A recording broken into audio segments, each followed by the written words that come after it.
Hey, in this module I'm going to show you how to design the first of our FM patches, which is going to be a simple bell sound, but one that you can also modify to create a more usable preset like a cool sounding bass, for example.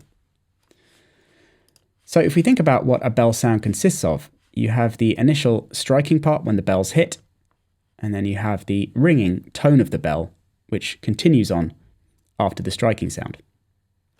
So this can be created very simply using two oscillators, with one modulating the other. So we can keep our default configuration here, and we can just lose C and D by turning them off or just ignoring them. And now to set the basic level of the modulator and pitch. First of all, we have our basic sine wave on oscillator A here, as always. And now if I increase the level of B, then obviously B will start to modulate A. The level would normally be around about the same as A, certainly no more than. I tend to set it probably at about 3 or 4 dB below at least. So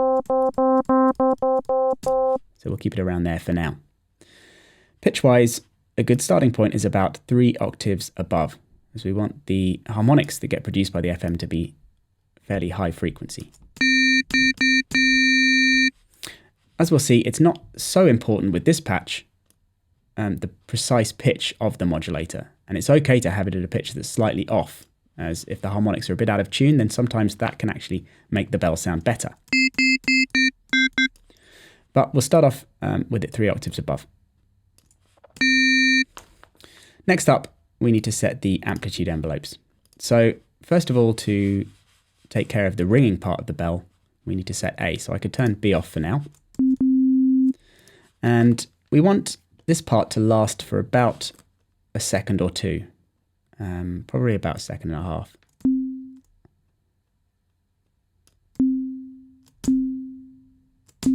Yeah, that's about right.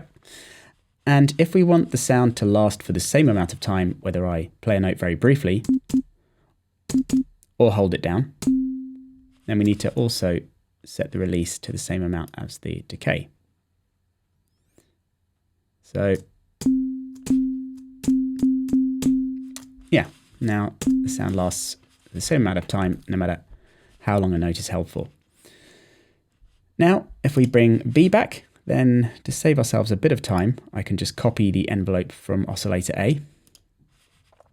And what we want is to have the decay and release lasting for around about half, or certainly no more than half that of A.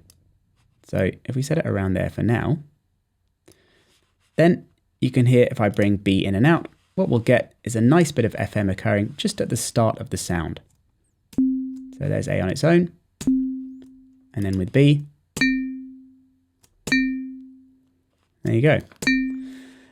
The shorter we make the decay of B, the more we'll just get a sort of clicky transient.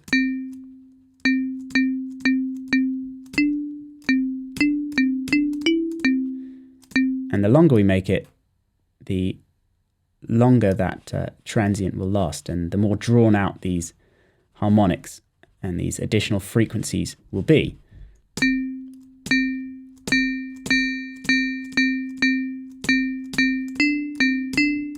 So the longer that decay, the more we have a colourful kind of pitch element being added to that transient. So it's a matter of preference how long you have that, but I'd say having it around there is fine for now. So now if I play a higher pitch, you can see we've got quite a nice bell sound there. So it's great that we've created a bell sound, but this might not be the most appealing kind of patch to use in your track. However, if we keep the same basic technique and then customize it by adjusting the level, pitch, and waveforms, then you can use this kind of patch to create all sorts of leads, basses, and so on. So first up, if I bring the level up and down, you can hear how it makes this transient much more or less obvious. So bringing it right down, then we don't have nearly as much additional color added by the transient, It's much subtler. And if I make it louder, then we get a lot of extra high frequency content and color. And if I go really loud with it, then it starts to sound very artificial and almost like the bell's been heavily compressed. Let's keep it around there for now. And if I adjust the pitch, you can hear how, as we'd expect, the harmonics go up and down in frequency. So if we go higher, we can make the sound even tinnier.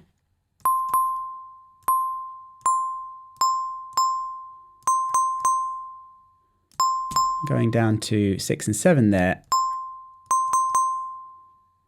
it's a sort of slightly different lower frequency metallic kind of effect. I find 4 and 5 sound quite synthetic, but as a result, it might create quite a nice, slightly more wooden lead type sound. The time control can be a great one as you adjust the pitch of the notes that you're playing, because you'll find the length can vary quite a lot when the pitch changes, and so the time control can be used to compensate for that, to keep the sound nice and punchy as opposed to longer and more sustained.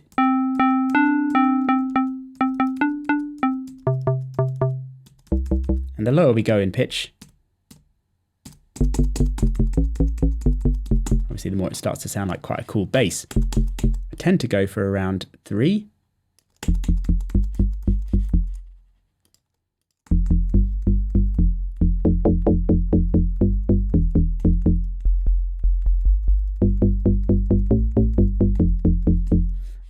As a good starting point for a bass.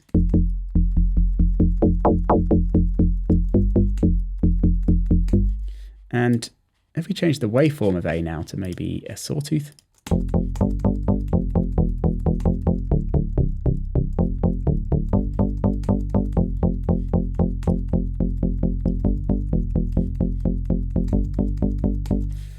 And as you expect, if I change the modulator to a sawtooth as well, we're going to get even more high frequency content.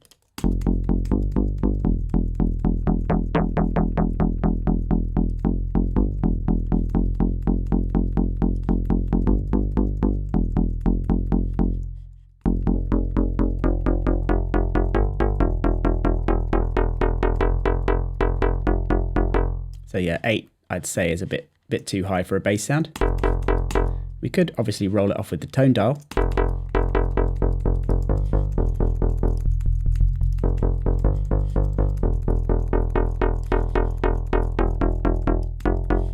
I think it sounds nicer if we keep the high frequency content in there, but make it sound a bit more pleasant.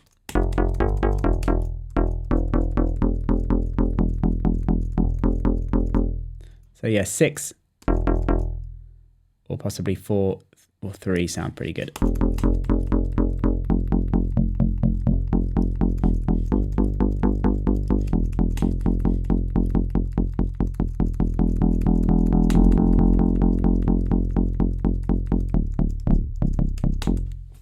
So that's how you can use Operator to create a simple bell sound, and then how it can be customized to create a much more usable preset like a cool FM bass.